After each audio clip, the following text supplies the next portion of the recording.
Queridos irmãos e irmãs, nos encontramos no encerramento do capítulo do mês de novembro, a partir da casa de Roma, com nossos irmãos e irmãs na Itália, depois de viver essa fundação, essa nova fundação na casa de Sinalonga, a segunda casa na Itália. Então é um tempo de graça, um tempo de fundação. E também esse mês de novembro é o tempo de celebrar todos os santos. E por isso que o título desse capítulo, o Sensus Ecclesiae e o Sensus Fidei, dos humildes e dos pobres. Não somente dos grandes santos, bem conhecidos, mas também, como vai dizer o Papa Francisco, o santo ao meu lado. Da porta ao lado, do santo povo de Deus, que alguma vez podemos não reconhecer e considerar como uma coisa que não é muito importante. O mês passado vimos a sinodalidade a partir dos apóstolos, e a partir em particular de Pedro, que preside a Igreja de Roma, e a Igreja de Roma que preside a caridade dentro do corpo eclesial. Mas essa vez vamos ver com todos os santos e também os santos escondidos, desconhecidos do povo de Deus, mas que têm uma importância no sentido da fé. As duas coisas, no sentido da Igreja, o sentido eclesial, e também o sentido da fé. Serão 5 pequenos capítulos para tentar de nos ajudar e de rezar e de nos ajustar também como comunidade nessa escuta, nessa sinodalidade, na escuta do corpo comunitário, na escuta dos pobres de hoje, porque os pobres não são sempre os mesmos, de um século a outro, de uma geração a outra. Então, o Papa Francisco nos convida a escutar também o grito, a mensagem, a palavra, a vida dos mais humildes. Por isso é importante para o nosso discernimento. Alguma vez pensamos que para fundar casa precisa de pessoas inteligentes, pessoas competentes, e depois seremos tranquilos. Não, também devemos contar com pessoas simples, humildes. Senão, não tem fundação também, se não tem pessoas que, de uma maneira escondida, vão também oferecer sua vida. Então, tudo isso que é muito interessante a meditar. Vamos ver, então, essa meditação desse mês. A carta aos Hebreus, Hebreus 12, 1, recomendo, portanto, também nós, com tal nuvem de testemunha ao nosso redor, rejeitando todo o fardo e o pecado que nos envolve, corramos com perseverança para o certame que nos é proposto. Então, com toda essa nuvem de testemunha, que são os santos, devemos correr. Como? Rejeitando, em primeiro lugar, todo fardo e todo pecado. Não somente o pecado, mas o fardo. Alguma vez somos pesado e isso nos impede de correr. Coisa que se acumula, preocupações, a minha saúde, a minha família, e alguma vez são coisas legítimas e justificadas. Não quer dizer que são coisas que não têm valor, mas isso atrapalha, pesa sobre nosso ato de fé.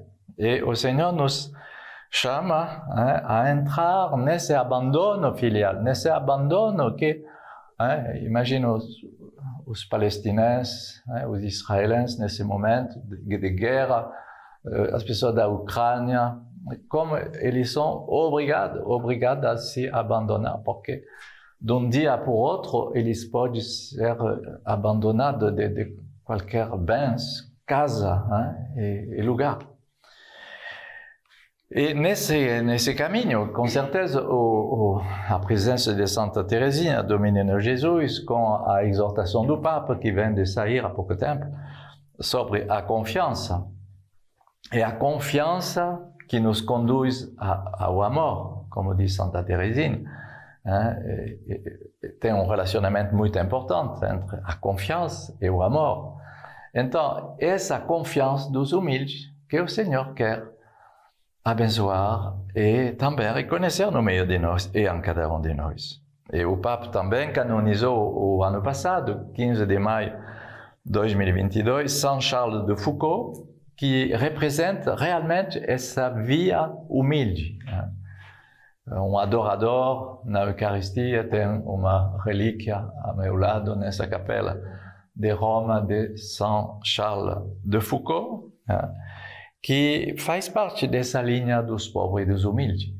Ele foi uma pessoa no deserto da África do Norte, só no meio dos muçulmanos, só com a adoração e uma vida simples, muito simples, e no deserto também do Saara. Sua própria pequena via, feita de simplicidade. Eu cito o bispo de Marseille, que falou muito bem, ele pregou a quaresma do ano passado sobre São Charles de Foucault, e ele diz: sua pequena via feita de simplicidade, de bondade, de fraternidade, uma via que, além de Teresa de Lisieux, iluminará ao século XX e ainda hoje brilha com todo o seu esplendor. Demorou para que ele seja beato e canonizado, mas agora ele é reconhecido como esse santo.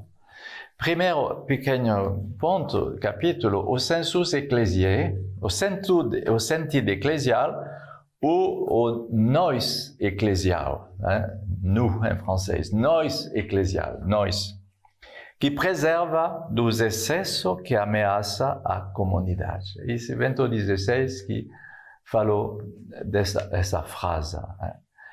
Quando temos um sentido eclesial dos humildes, quando vivemos o sentido da fé também harmonizado com os humildes, isso nos guarda, nos preserva a nossa comunidade.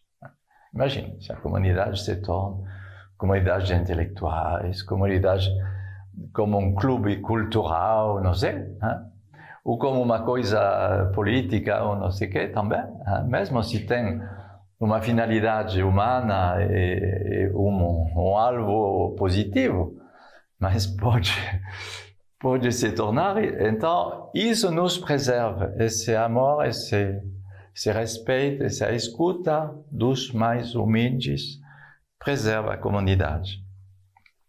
O Saltério, os Salmos, livro de oração dos humildes, dos Anawim, encontramos no Salmo 131, justamente esse salmo da infância. Senhor, meu coração não se eleva, nem meus olhos se alteiam, não ando atrás de grandeza, nem de maravilha que me ultrapasse. Não, fiz calar e repousar meus desejos. Você pode sublinhar, fiz calar e repousar meus desejos. Como são teus desejos? Um bom teste de acompanhamento. Como são teus desejos atuais? Você está vivendo o que como desejo? Profundo. E então eu fiz calar e repousar meus desejos. Querer, desejar é uma boa coisa, mas ao mesmo tempo é cansativo. Todo momento reclamar, desejar, exigir. Bom. Como criança desmamada no colo de sua mãe. Como criança desmamada estão em mim meus desejos. Como uma criança que não tem mais desejo, que é abandonada, tranquila, completa, sem precisar de outra coisa. Israel, põe tua esperança no Senhor, desde agora e para sempre. Muito bonito esse salmo, que é o mais pequeno do Saltério. Citamos também o provérbio 9:4, se alguém é pequenino, que venha a mim. Bonito. E citamos o Papa Francisco, que declara que a evangelização é o sentido eclesial são elementos determinantes de nosso DNA eclesial. Qual é nosso DNA eclesial? Mais importante, evangelização, anunciar o evangelho e sentido eclesial. Interessante. Esse tipo de flecha teológica são muito importantes a bem sublinhar. O verdadeiro sentido eclesial. Eu citei depois a segunda carta a João, que não é muito conhecida, e que você pode também meditar. Esse nós eclesial, eu dizia, é capaz de preservar a comunidade dos excessos que a ameaçam. Essa citação é do Joseph Ratzinger, de 1979, já bem antiga. E pela unção do santo que se derrama sobre todo o corpo eclesial, porque cada recebe o dom de manifestar o Espírito para a utilidade de todos. Essa renovação carismática. Desenvolver carisma e dom sem pedir carteira de santidade. Essa dimensão da renovação carismática foi uma liberdade do Espírito, uma profusão, uma abundância de graça, e, que caiu sobre a pessoa que não era bem engajada na igreja e que se encontrava lá, recebendo uma graça mística muito forte, nesse momento, nesses grupos de oração. Então, recebe o dom de manifestar o Espírito Santo, em vista da utilidade de todos. 1 Coríntios 12, 7. O Espírito Santo que distribui a cada seus dons conforme lhe apraz. O Papa Francisco, em 2019, quando ele escreve a sua carta na Igreja da Alemanha, já devia perceber algumas coisas que se preparavam nesse 2019. 4 anos depois, podemos ver alguns problemas. Mas, o Papa Francisco escreveu nessa carta na Alemanha: o sensus ecclesiae, o sentido eclesial, nos liberta de particularismo e tendência ideológica, para nos permitir saborear esta certeza do Concílio Vaticano II, afirmando que a unção do Santo, a unção de Cristo, a unção do Santo com grande S, pertence à totalidade dos fiéis. A comunhão com o povo santo e fiel de Deus, os portadores da unção, mantém viva a esperança e a certeza de saber que o Senhor caminha ao nosso lado e Ele sustenta nossos passos. Então, não são as ideologias, não são as modas, não são coisas que vão passar. O gênero, esse tipo de coisa, e a ordenação das mulheres, e não sei o que, essas modas, tudo isso vai se acalmar e passar. E o que vai permanecer será a teologia dos humildes, a teologia dos santos. Justamente por isso que eu escolhi nesse mês de novembro essa questão da santidade a partir dos humildes. E o Papa sublinha muitas vezes, ele faz em Evangelii Gaudium essa frase, mas ele fala muitas vezes essa frase: o todo é mais do que a parte. A totalidade é mais do que o particular. O particular é uma coisa mais bom, não é o tudo. E então, devemos trabalhar a pequenez, o que está próximo de nós, mas com uma perspectiva mais ampla, não é finalmente para ficar na pequenez e de se deixar fechar numa pequena vida, uma pequenez que aberta, que o Papa vai sublinhar essa importância. Ele vai dizer: muitas vezes eu percebo a santidade do nosso vizinho, daquele que vive perto de nós e reflete a presença de Deus. a santidade que sempre protege e regula a igreja de qualquer redução ideológica, científica ou manipuladora que entra na igreja. Então, essa simplicidade a nosso lado, e ao mesmo tempo não é para nos ficar mais estreito, é para nos abrir. Sempre me impressionou ver como no decorrer da vida, diz o Papa, especialmente página 515, sempre me impressionou ver como no decorrer da vida, especialmente no caso de grandes decisões, o Senhor foi particularmente tentado.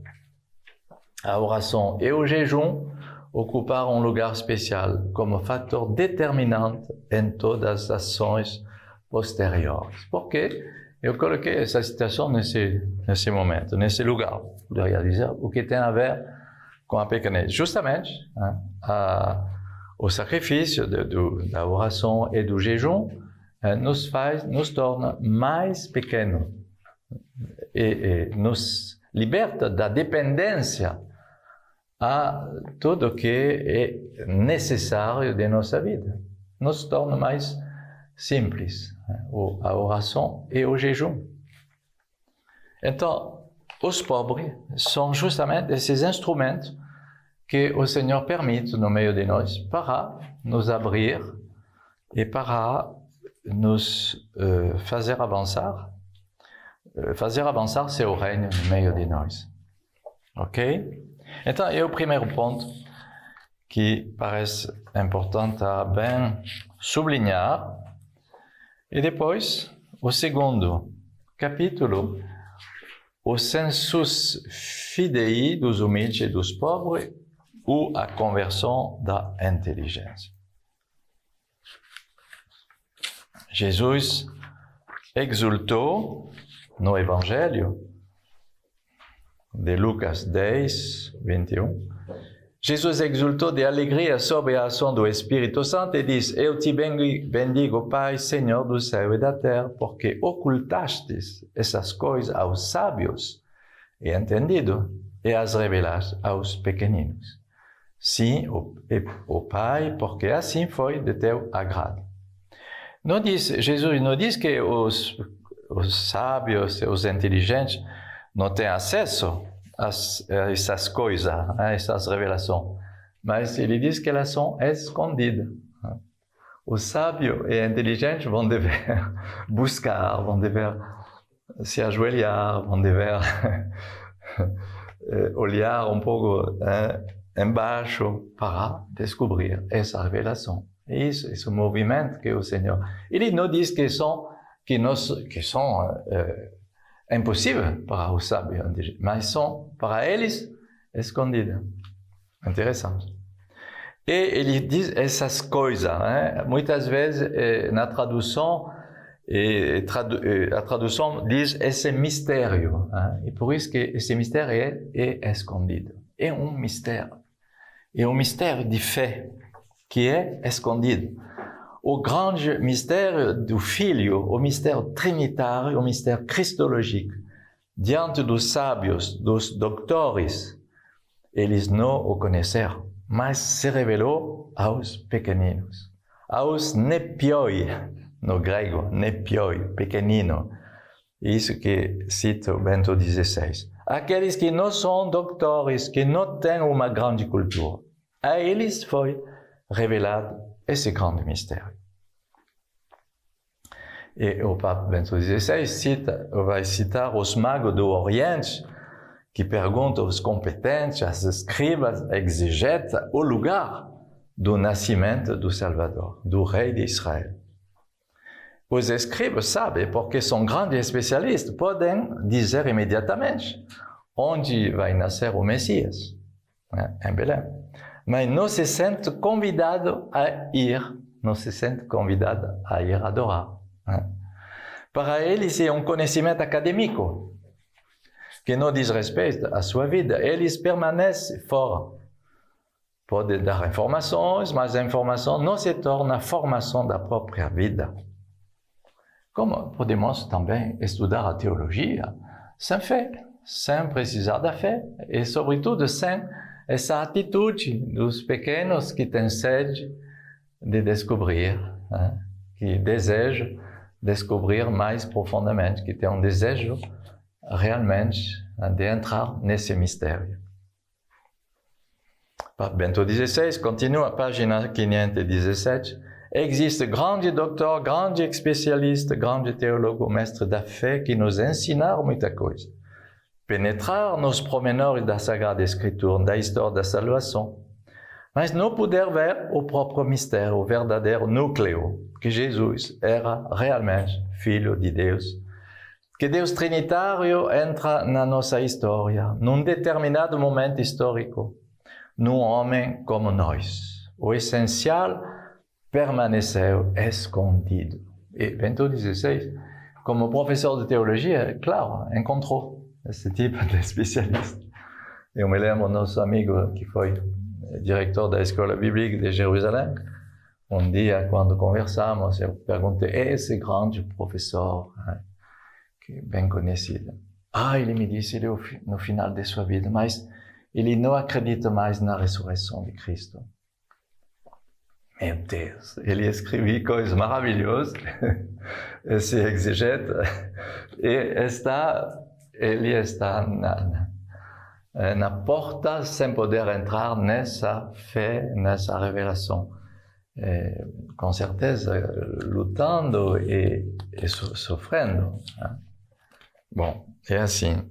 Bento XVI, falando disso, conhece com certeza essa situação. De grandes pessoas competentes, iluminadas, com grande ciência, mas que finalmente, talvez a quem faltou essa escuta dos pequeninos, essa escuta humilde mais profunda. Então, que o Senhor nos ajude a não esquecer essa atitude dos Anawim. E o Papa Bento XVI cita Santa Bernadette, que nessa linha, nessa santidade, Santa Josefina Bakhita, Santa Teresa de Calcutá, Saint Damien de Vester, um belga que evangelizou os leprosos. E o Papa Bento XVI vai dizer o cristianismo, a religião dos nécios, das pessoas sem culturas, que finalmente Paulo vai valorizar também na primeira carta aos Coríntios. Você não tem no meio de vós pessoas que são muito nobres, pessoas que não têm um nome famoso, que são grandes, que têm potência. Mas o que é sem valor, o que é sem grande competência, o Senhor escolhe justamente para confundir os sábios e os inteligentes. Então, também é por isso que o Senhor te escolhe, que me escolhe, porque eu faço parte, talvez, dessas pessoas sem grande valor. Você faz um problema com isso? Não? Então, agradece ao Senhor que você foi chamado, justamente, em razão de tua pequenez, de tua pobreza, de teu lugar, de tua família, de tua essência. Todavia, existe uma espécie de pequeninos que são inclusivos doutores. O Papa Bento XVI vai reconhecer. Aos pés da cruz se encontram esses doutores. Nossa Senhora, a humilde serva de Deus, a grande mulher iluminada por Deus. E se encontra também João, pescador do lago da Galileia. Mas aquele João que será justamente chamado pela igreja o teólogo. João, o espiritual, o teólogo, o evangelista particular. Porque realmente soube ver o mistério de Deus e anunciá-lo com olhos de águia. Entrou na luz inacessível do mistério divino. Eu sei, por exemplo, que hoje são exegetas que pensam que João, o evangelista, não foi esse pescador do lago da Galileia, não foi um outro, mais erudito. Mas Bento XVI não vai nesse sentido. Ele devia conhecer essa interpretação, que com certeza deve ser um outro João que escreveu o Evangelho. Não é possível que seja o João do Lago, pescador. O Bento XVI não vai nessa hipótese. O apóstolo Paulo também, na primeira carta a Timóteo, se define como ignorante. Ele, o rabino de Israel, que estudou com Gamaliel, ele se considerou como ignorante. 1 Timóteo 1,13, porque agir por ignorância na incredulidade. Então, nos interpela, Apesar de toda a sua ciência de rabino, diz Bento XVI, o ressuscitado o derruba. Ele torna-se cego e, ao mesmo tempo, realmente vidente. Começa a ver. Passando pela cegueira, começa a ver. Um paradoxo. O grande doutor se torna um pequenino e, precisamente por isso, vê a loucura de Deus, que é a sabedoria. Sapiência maior do que toda a sabedoria humana. É isso que provoca a conversão. Nós queremos prever tudo, analisar tudo, mas não tem nada a ver. A conversão é outra coisa. É uma mudança que não vem de nós. Nós somos capazes. O fato que existe um uso duplice da razão. Alors, Bento XVI vai reconhecer que a razão pode ser utilizada de uma maneira positiva e justa, e de uma maneira negativa. É isso que eu coloquei nessa página 519, vocês vão poder ler. Tem um modo de utilizar a razão que é autônomo, que se põe acima de Deus. Cuidado com a teologia, filosofia, psicologia, esse tipo de coisa, que pode se viver em cima de Deus, como se nós somos suficientes. Em toda a gama da ciência, a começar pelas naturais, onde é universalizado um método adequado para a pesquisa da matéria, Deus não faz parte desse método. Portanto, Deus não existe. E assim, finalmente, também na teologia. Assim, o grande mistério de Jesus, do Filho que se fez homem, se reduz a um Jesus histórico. Uma figura trágica, um fantasma sem carne, nem osso, um homem que permaneceu no sepulcro, que se corrompeu e realmente é morto. Um homem que, na sua pretensão, se faz ele mesmo à medida. Se faz ele mesmo à medida. Cuidado com isso.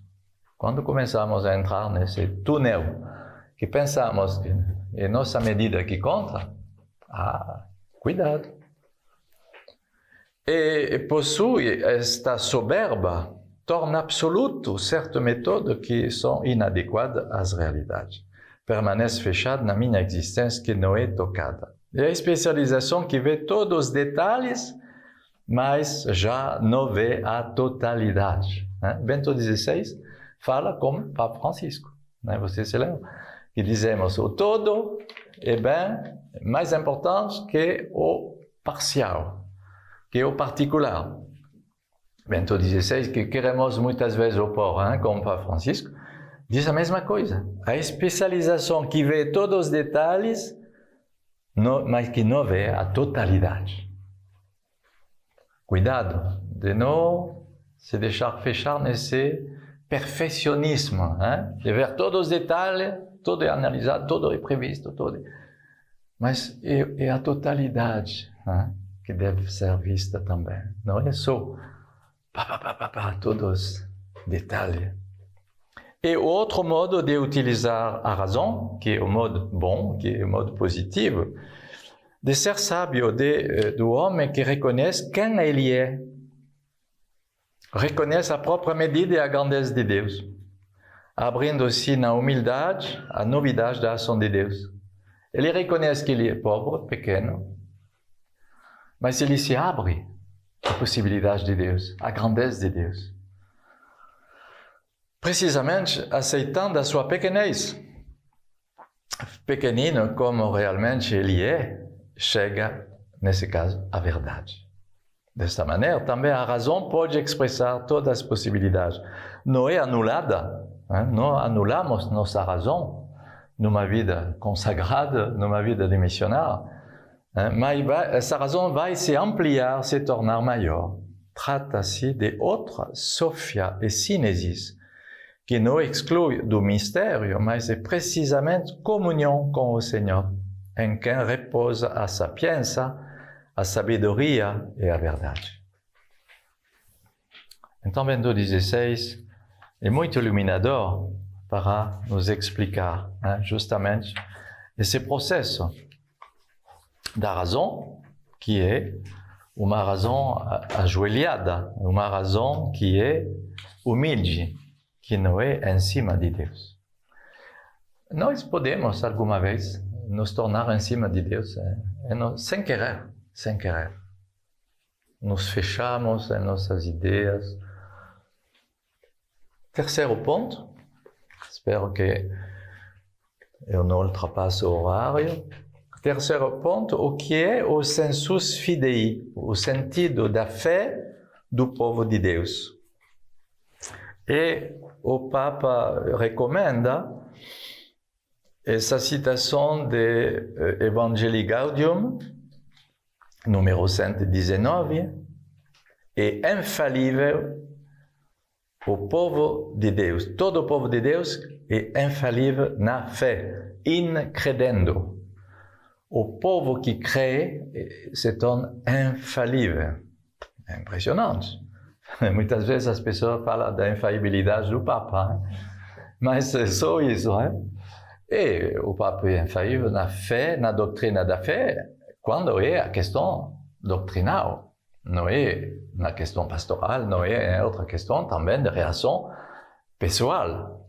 Mas lá ele sublinha a dimensão do santo povo de Deus, povo da fé, que é, de um certo modo, infalível, porque não pode errar na fé. Ele tem um sentido da fé. Ele permanece o que é justo, o que é verdadeiro. E Lumen Gentium, número 8, vai dizer, e todo o povo, quando, desde o bispo, dos bispos até o último dos fiéis, leigos, manifesta o consentimento universal às verdades relativas à fé e à moral. Então, esse povo santo da fé não pode errar. Ele é guiado pela unção santa do santo. Página 520, uma citação do Papa Francisco.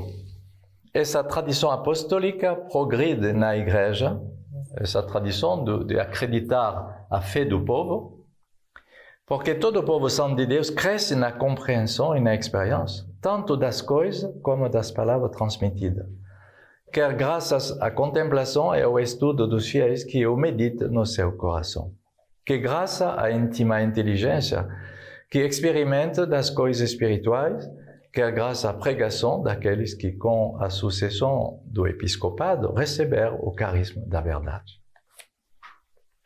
Não é um modo democrático que reduz, mas todas as verdades se igualam na fecunda ligação entre o sensus fidei do povo de Deus e a função magisterial dos pastores, complementar.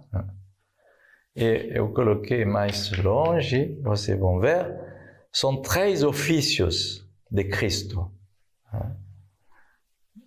Profeta, sacerdote e rei. Mas também são 3 que devem agir nesse povo fiel, é o magistério, o sensus fidei e a teologia. Interessante. Página 524. São Bento salienta que muitas vezes o Senhor revela a melhor decisão àqueles que não ocupam cargo importante na comunidade. Alguma vez os mais jovens.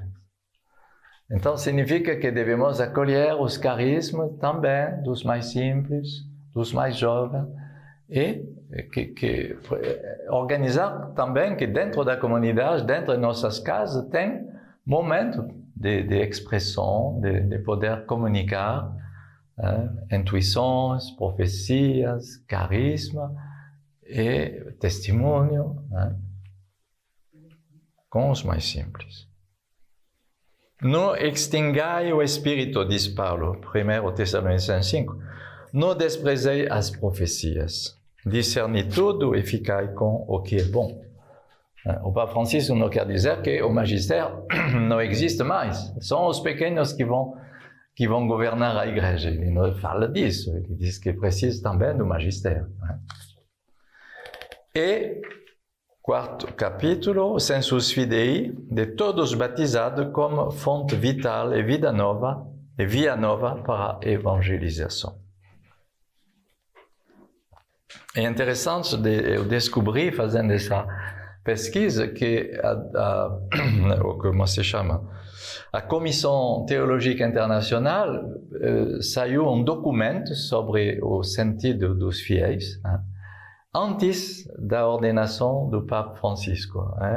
Essa Comissão Internacional, você pode buscar na internet com essas referências que eu coloquei, saiu em dezembro de 2011. E o Papa Francisco foi eleito em março de 2013. É engraçado, mas isso vai no mesmo sentido teológico. Interessante. E eu coloquei o sensus fidei revela com efeito um tema-chave no pensamento teológico do Papa Francisco. Ele acabou o sínodo lá, essa semana, 25 de outubro. Justamente eu vou concluir com sua palavra, sublinhando isso. E realmente a chave de seu carisma de sucessor de Pedro, essa questão de valorizar o sensus fidei, o sensus eclesial dos fiéis. Bom, depois, na página 522, eu lembro o Concílio Vaticano, o primeiro Concílio de Jerusalém, que aplicou essa, quando Atos 15, Lucas vai dizer, Atos 15, 22, tomaram uma decisão que agradou toda a Assembleia. Na Assembleia de Jerusalém tinha toda a categoria de pessoas.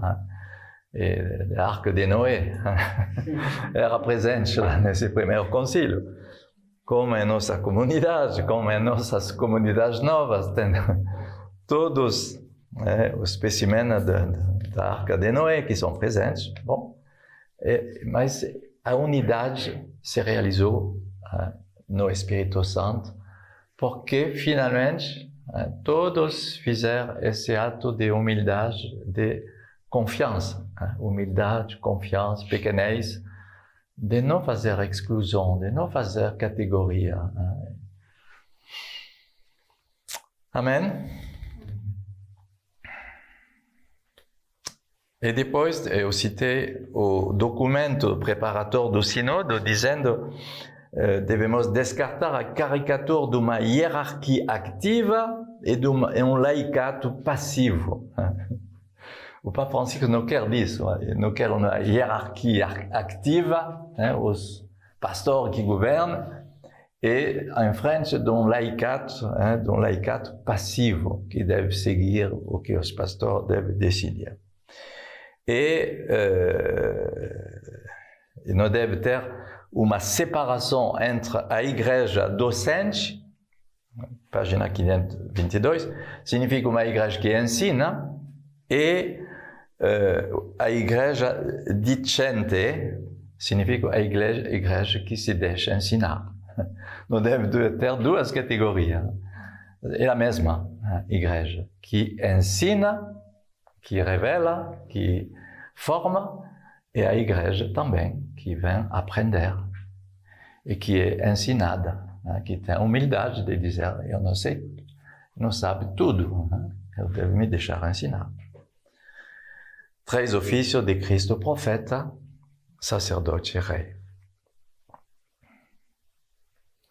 Bom, depois você tem o texto de Evangelii Gaudium do Papa Francisco, que fala desde o início de seu pontificado, em novembro de 2013, desde o início, da infalibilidade incredendo do povo de Deus, que já falamos. É necessário, diz o Papa, de todos nós deixemos evangelizar por eles. pelos pobres. Interessante. Não possuem os meios adequados para expressar com precisão. Por isso, desejo uma igreja pobre para os pobres. São palavras, flechas do Papa Francisco desde o início.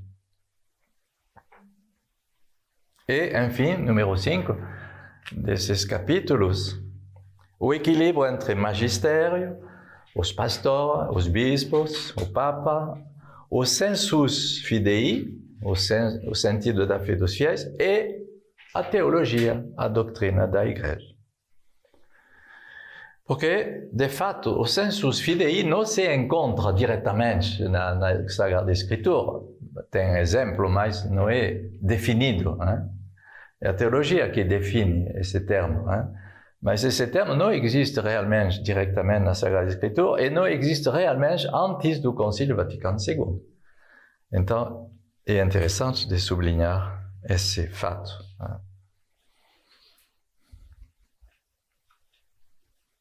O cardeal Newman, eu citei, página 525, diz: o dom de discernir, discriminar, definir, promulgar e dar força de lei a qualquer parte da tradição reside unicamente na Igreja docente, da Igreja que ensina e com o magistério.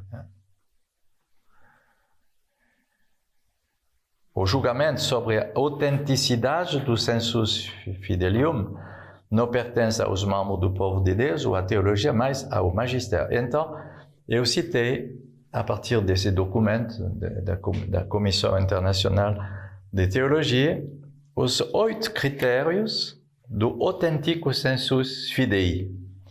Precisa de 8 critérios, porque não é também o ateu que vai ensinar, que vai revelar não sei o que sobre Jesus Cristo. Bom.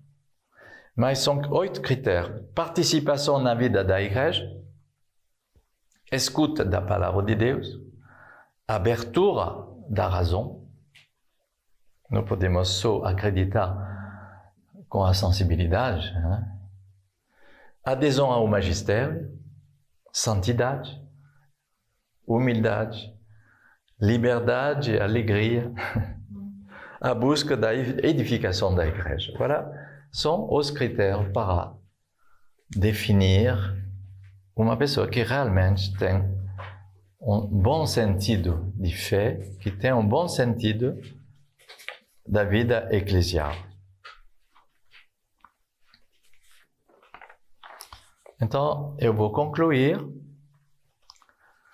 a partir da página 526. Nossas comunidades, paróquia, diocese, seja reavivada pela unção do Espírito Santo com a integração desse sentido eclesial, esse sentido da fé de todo o povo de Deus, que isso seja acolhido, seja reconhecido. E que nós, na nossa comunidade, sejamos assim, nesse espírito. E o Papa Francisco, eu vou citar isso, você pode buscar essa palavra exata lá na internet, do 25 de outubro, ele saiu essa carta depois da carta do povo de Deus sobre o sínodo. Ele diz: eu amo pensar a igreja como esse povo simples e humilde que caminha na presença do Senhor, esse povo fiel de Deus.